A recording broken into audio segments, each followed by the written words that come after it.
உள்ள எதனா நாய் கிடக்கா பாரு. இத பாக்குற மாப்பிள. ஆமா மாப்பிள, உள்ள சேர்ல ஒரு நாய் உட்காந்துருக்கு. சேர்ல உட்காந்துருக்கா? டேய் அதான்டா யாரு? டேய் மாப்பிள, நான் உள்ள போறேன், நீயும் வா. நான் ஏன்டா வரணும்? மாப்பிள, உன்னால மட்டும் தான் மாமாவை பார்க்க முடியும். வாசிக்கிறோம். என்ன இவன் மாமா வேற எவ்வளவு மாசா சொல்றான்? என்ன பண்ணி தொலைக்கியா? நண்பனா போயிட்டான், ஏறி குயிச்சுதான் ஆகணும்.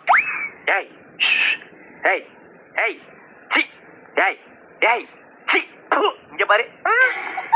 ராஜ் உன்னை பார்க்கணும்னு நினைச்சே பார்க்கல. Miss you Raj. ஏய் சி பேக் போ.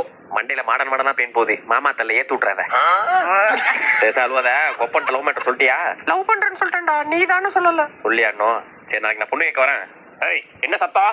ஐயோ கொப்ப ஆட்டோ வந்தானே வந்துட்டாடி. சோலி முடிஞ்சு. ஆஹா, பெருசு வந்துட்டானா? ஐயோ எங்க இந்த கட்ட செத்தோண்டா அன்னைக்கு. ஓர ராஜகுமார். ஆஹா, மச்சான் நம்மள நம்பில வந்தா. சரி, என்ன நடந்தாலும் பாத்துக்கோ. போய் காப்பாத்துவோன. கட்டி கிட்டி போட்டு அடிக்கிறாரான்னு தெரியலையே. தாலி கட்டுக்க மாப்பிள. சரிங்க மாமா. மாப்பிள, இனிமே நீங்க தெரியாமலாம் வரக்கூடாது. தெரிஞ்சே வாங்க. ஏன்னா இனிமே அவ உங்க பொண்டாட்டி. சரிங்க மாமா. மாமா அதாவது வந்து ஆசீர்வாதம் வாங்க. நல்லா இருங்க.